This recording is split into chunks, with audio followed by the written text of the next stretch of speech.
Hello everyone, welcome to Vini's hair care. இன்றைக்கி இந்த வீடியோவில் எனக்கு எக்கச்சக்கமாக ஹேர் ஃபால் நடுவில் ஆச்சு. வீட்டில் எங்கே பார்த்தாலுமே என்னோடய முடியாக தான் இருந்தது. அந்தளவுக்கு முடி கொட்டுறது ரொம்ப அதிக அளவில் இருந்தது. இதை உடனடியாக ஸ்டாப் பண்ணுறதுக்கு எனக்கு ஹெல்ப் பண்ண ஒரு ரெமிடி தான் இன்றைக்கி நான் ஷேர் பண்ண போகிறேன். உங்களுக்கும் இந்த மாதிரி எக்ஸசிவ் ஹேர் ஃபால் இருக்குன்னா இதை கண்டிப்பாக ட்ரை பண்ணி பாருங்கள்.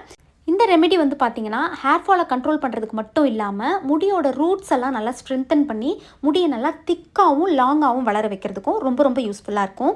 இப்போ இதை பண்ணுறதுக்கு தேவையான பொருள் என்னென்ன, அதை எப்படி பண்ணுறதுன்னு சொல்கிறேன். நமக்கு ஃபஸ்ட்டு தேவையான முக்கியமான பொருள் பார்த்தீங்கன்னா வெந்தயம். 2 டேபிள் ஸ்பூன் அளவுக்கு நான் வெந்தயம் எடுத்து வச்சுருக்கேன். வெந்தயத்தில் இருக்க ப்ரோட்டீன் கண்டென்ட் நம்மளோட ஸ்கேல்ப்பை நல்லா ஸ்ட்ரென்தன் பண்ணி முடி கொட்டுறதை ஸ்டாப் பண்ணுறதுக்கு ஹெல்ப் பண்ணும். அது மட்டும் இல்லாமல் திக்காகவும் லாங்காகவும் வளர வைக்கிறதுக்கும் ரொம்ப யூஸ்ஃபுல்லாக இருக்கும். நெக்ஸ்ட்டு நான் எடுத்து வச்சுருக்கிறது ஆலோவேரா. நேச்சுரல் ஆலோவேரா தான் யூஸ் பண்ணணும். ரெடிமேட் ஆலோவேரா ஜெல் யூஸ் பண்ணாதீங்க. நேச்சுரல் ஆலோவேரா ஜெல் பார்த்தீங்கன்னா நம்மளோட ஸ்கேல்போட pH லெவலை பேலன்ஸ்டாக வச்சுக்கிறதுக்கு ஹெல்ப் பண்ணும். நம்மளோட ஸ்கேல்போட pH லெவல் பேலன்ஸ்டாக இருந்தாலே நம்மளுக்கு மோஸ்ட்லி எந்த ஹேர் ப்ராப்ளம்ஸுமே வராது. ஒரு மீடியம் சைஸ் ஆலோவேரா நான் எடுத்து வச்சுருக்கேன். அடுத்து நான் எடுத்து வச்சுருக்கிறது தேங்காய் பால். ஃபஸ்ட்டு புழிஞ்சி எடுக்கிற தேங்காய் பாலை மட்டும் யூஸ் பண்ணுங்கள். திரும்பவும் தண்ணி சேர்த்து எடுக்கிறத யூஸ் பண்ண வேண்டாம். இந்த தேங்காய் பால் நம்மளோட ஸ்கேல்ப்பை ஹைட்ரேட்டடாக வச்சுக்கிறதுக்கு ஹெல்ப் பண்ணும். நம்மளோட ஸ்கேல்ப் நல்லா ஹைட்ரேட்டடாக இருந்துச்சுனாலே ஹேர் ரொம்ப ஹெல்த்தியாக இருக்கும். இதில் இருக்க ஜிங்க் அண்ட் பொட்டாசியம் நம்மளோட ஸ்கேல்ப்பை ஹைட்ரேட்டடாக வச்சுக்கிறதுக்கு ரொம்ப யூஸ்ஃபுல்லாக இருக்கும். நான் பார்த்தீங்கன்னா ஒரு 1/2 கப் அளவுக்கு தேங்காய் பால் எடுத்து வச்சுருக்கேன். நல்லா பியூரான தேங்காய் பால். அடுத்து நான் எடுத்து வச்சுருக்கிறது ஹோம்மேட் ஹேர் ஆயில். இது நானே ப்ரிப்பேர் பண்ணது. என்னோட ஹேர் ப்ராப்ளம்ஸ்க்கு ஏற்ற மாதிரி நீங்களும் உங்களோட ஹேர் ப்ராப்ளம்ஸ்க்கு ஏற்ற மாதிரி வீட்டிலையே ஆயில் ப்ரிப்பேர் பண்ணி எப்போவுமே யூஸ் பண்ணுங்கள். நம்ம எப்போவுமே கடையில் ரெடிமேடாக ஹேர் க்ரோத் ஆயிலாக இருக்கட்டும், இல்லை ஹேர் ஃபாலை கண்ட்ரோல் பண்ணுறதுக்கு ஆயிலாக இருக்கட்டும், இல்லை டேண்ட்ரஃப் ஆயிலாக இருக்கட்டும், இந்த மாதிரி ரெடிமேட் ஆயில் யூஸ் பண்ணும்பொழுது அது எல்லாருக்கும் ஒரே மாதிரி ஒர்க் ஆகாது. ஸோ உங்களுக்கு ஏற்ற ஹேர் ஆயிலை நீங்கள் வீட்டிலே ப்ரிப்பேர் பண்ணி யூஸ் பண்ணுங்கள். அதுதான் நம்மளுக்கு எப்போவுமே பெஸ்ட் ரிசல்ட் கொடுக்கும். இந்த ஹேர் ஆயிலில் பார்த்தீங்கன்னா என்னோட ஹேர் ப்ராப்ளம்ஸ்க்கு ஏற்ற மாதிரி இருக்க 35 இன்க்ரீடியன்ட்ஸ்க்கு மேலே யூஸ் பண்ணியிருக்கேன். முயல் ரத்தமும் இதில் ஊற வச்சு பண்ணியிருக்கேன். இந்த எண்ணெயை நல்லா காய்ச்சிட்டு அதுக்கப்புறமா அடுத்த நாள் இதில் நிறைய வேர், வெட்டி வேர், அதுக்கப்புறம் ஆலம் விழுது, இந்த மாதிரி நிறைய வேர், ஜட்டாமன்சி, இந்த மாதிரி இருக்கிறதெல்லாம் ஊற வச்சு வெயிலில் ஒரு 15லேருந்து 20 நாள் வச்சு எடுத்து அதுக்கப்புறம் நம்ம யூஸ் பண்ணணும். இந்த மாதிரி ஆயில் ப்ரிப்பேர் பண்ணுறதுக்கு எங்களுக்கு டைம் இல்லை எங்களுக்கு இது எப்படி பண்ணணும்னு தெரியல அப்படின்னு சொல்கிற நிறைய கஸ்டமர்ஸ்க்கு நாங்கள் ரெகுலராக ப்ரிப்பேர் பண்ணி கொடுத்துட்ருக்கோம். பெஸ்ட் ரிசல்ட்ஸும் அவங்க எங்களுக்கு ஷேர் பண்ணியிருக்காங்க. நான் பேஜில் போஸ்ட் பண்ணியிருக்கேன். உங்களுக்கு தேவைப்பட்டால் நீங்கள் பார்த்துக்கலாம். உங்களுக்கு தேவைப்பட்டாலும் நீங்கள் ஆர்டர் ப்ளேஸ் பண்ணி ஆயில் வாங்கிக்கலாம். நான் டீட்டெயில்ஸ் வீடியோலேயே ஆட் பண்ணுறேன். இப்போ நம்ம இந்த ரெமெடி ப்ரிப்பேர் பண்ணுறதுக்கு ஃபஸ்ட்டு வெந்தயத்தை ஒரு பவுலில் போட்டு தண்ணி ஊற்றி ஃபஸ்ட்டு வாஷ் பண்ணி எடுத்துக்கலாம். ஏன்னா அதில் ஏதாவது அழுக்கு டர்ட்லாம் இருந்துச்சுன்னா அது வந்துடும்.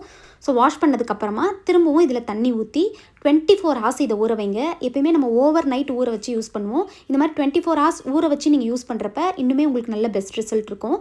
நீங்கள் நாளைக்கு ஹேர் வாஷ் பண்ண போகிறீங்கன்னா முந்தின நாள் மார்னிங்கே ஊற வச்சுருங்க. அப்போ நெக்ஸ்ட் டே மார்னிங் இதை நீங்கள் யூஸ் பண்ணுறதுக்கு அது கரெக்டாக இருக்கும். இப்போ அடுத்த நாள் காலையில் பார்த்தீங்கன்னா இந்த அளவுக்கு நல்லா ஊறி இருக்கும். ஒரு சில வெந்தயம் நல்லா முளைச்சி கூட வந்திருக்கும். அந்த மாதிரி இருக்கும் பொழுது ப்ரோட்டீன் அதிக அளவில் இதில் இருக்கும். இப்போ நெக்ஸ்ட் நம்ம தேவையான ஆலோவேராவை கட் பண்ணிக்கலாம். நான் ஒரு மீடியம் சைஸ் ஆலோவேரா எடுத்திருக்கேன். 2 டேபிள் ஸ்பூன் வெந்தயத்துக்கு ஒரு மீடியம் சைஸ் ஆலோவேரா கரெக்டாக இருக்கும். ஆலோவேரா அதேமாதிரி நீங்கள் கட் பண்ண உடனே அதில் இந்த எல்லோ கலரில் ஒரு ஜெல் மாதிரி வரும். அதை நம்ம அப்படியே யூஸ் பண்ணக்கூடாது. ஆலோவேராவை நல்லா வாஷ் பண்ணிவிட்டு கொஞ்சம் நேரம் அந்த எல்லோ கலர் ஜெல்லை வடிய விட்டுடுங்க. வடிஞ்சதுக்கு அப்புறமா தான் நம்ம இதை யூஸ் பண்ணணும். இப்போ ஒரு பவுலில் நம்ம ஊற வச்சுருக்க அந்த வெந்தயத்தில் இருக்க தண்ணியை தனியாக எடுத்து வச்சுக்கோங்க. அந்த தண்ணியில் ரொம்ப அதிக அளவில் சத்து இருக்கும். அதை வேஸ்ட் பண்ண வேண்டாம். இந்த தண்ணியை எப்படி யூஸ் பண்ணலாம் அப்படின்றது இந்த வீடியோலேயே லாஸ்ட்டில் நான் சொல்கிறேன் உங்களுக்கு. இப்போ ஒரு மிக்ஸி ஜாரில் நம்ம ஊற வச்சுருக்க இந்த வெந்தயத்தை சேர்த்துக்கலாம். இப்போ இந்த வெந்தயத்து கூடவே நான் எடுத்து வச்சுருக்க ஹேர் க்ரோத் ஆயிலை சேர்த்துக்கிறேன். உங்ககிட்ட ஹேர் க்ரோத் ஆயில் இல்லைன்னா கேஸ்டர் ஆயில் சேர்த்துக்கோங்க. இப்போ இது கூட நம்ம எடுத்து வச்சுருக்க ஆலோவேரா ஜெல்லை ஆட் பண்ணிக்கலாம். இதை நல்லா நம்ம ஸ்மூத் பேஸ்ட்டாக அரைச்சி எடுத்துக்கலாம். தண்ணி எதுவும் சேர்க்கக்கூடாது. ஃபஸ்ட்டு இதை மட்டும் அரைச்சி எடுத்துக்கோங்க. இப்போ இதை நான் நல்லா அரைச்சி எடுத்துக்கிட்டேன். இந்த அளவுக்கு ஸ்மூத்தாக இருந்துச்சுன்னா போதும். உங்களுக்கு ரொம்ப அப்படியே திப்பியாக இருந்துச்சுன்னா முடியல மாட்டோம். ஸோ இந்த அளவுக்கு அரைச்சிக்கோங்க. இப்போ இதை நான் ஒரு பவுலில் மாற்றிக்கிறேன். இப்போ இந்த ஹேர் மாஸ்க் பார்த்தீங்கன்னா நல்லா ரொம்ப திக்காகவே இருக்குது. அப்ளை பண்ணுற கன்சிஸ்டன்சியில் இல்லை. ஸோ இதில் நான் தேங்காய் பால் சேர்த்துக்கிறேன். நான் ஸ்பூன்லேயே தான் இதை மிக்ஸ் பண்ணி விட போகிறேன். நீங்கள் தேங்காய் பாலை மிக்சிலே சேர்த்து கூட அரைச்சிக்கலாம். அப்போ உங்களுக்கு இன்னுமே ஸ்மூத்தாக கிடைக்கும். நான் இதை ஸ்பூனில் நல்லா கலந்து விட்டுக்கிறேன். இப்போ நம்மளோட ஹேர் மாஸ்க் ரெடி ஆகிடுச்சு. நீங்கள் ஹேர் வாஷ் பண்ணுறதுக்கு 30 மினிட்ஸ்க்கு முன்னாடி இதை நல்லா அப்ளை பண்ணிக்கோங்க. முக்கியமாக இந்த ஹேர் மாஸ்க் அப்ளை பண்ணுறதுக்கு முன்னாடி தலையில் ஆயில் லைட்டாக வச்சுட்டு அதுக்கப்புறம் அப்ளை பண்ணுங்கள். இல்லைனா ஹேர் ரொம்ப ட்ரை ஆகிறதுக்கு சான்சஸ் இருக்குது. அதுக்காக தான் ஆயில் வச்சுட்டு இதை அப்ளை பண்ணிவிட்டு ஒரு 30 மினிட்ஸ்க்கு அப்புறம் நீங்கள் ஹேரை வாஷ் பண்ணிக்கலாம். ஹேர் வாஷ் பண்ணுறதுக்கு நம்ம வடிகட்டி வச்ச அந்த வெந்தயத்தோட தண்ணி இருக்குல்ல, அதை தான் நான் யூஸ் பண்ண போகிறேன். இதில் ஷாம்பு பேஸ் நான் யூஸ் பண்ணுறேன். நீங்கள் ரெகுலராக யூஸ் பண்ணுற ஷாம்புவே யூஸ் பண்ணிக்கலாம். ஷாம்பு பேஸ் யூஸ் பண்ணுறதா இருந்தால் paraben and sulphate free shampoo பேஸாக பார்த்து யூஸ் பண்ணிக்கோங்க. எனக்கு தேவையான அளவுக்கு ஷாம்பு பேஸ் வந்து நான் ஆட் பண்ணிக்கிறேன். ஒரு 2 ஸ்பூன் அளவுக்கு நான் சேர்த்துக்கிறேன். உங்களுக்கு எந்த அளவுக்கு ஷாம்பு தேவையோ அந்த அளவுக்கு நீங்கள் சேர்த்து நல்லா இதை மிக்ஸ் பண்ணி விட்டுக்கோங்க. இப்போ இந்த வாட்டரை யூஸ் பண்ணி நீங்கள் ஹேரை வந்து வாஷ் பண்ணிக்கலாம்.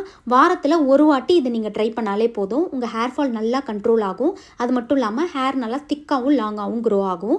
நீங்கள் ட்ரை பண்ணி பாருங்கள். ட்ரை பண்ணி பார்த்துட்டு உங்கள் ரிசல்ட்ஸை மறக்காமல் கமெண்ட்ஸில் என் கூட ஷேர் பண்ணிக்கோங்க. தேங்க்ஸ் ஃபார் வாட்சிங் மை வீடியோ.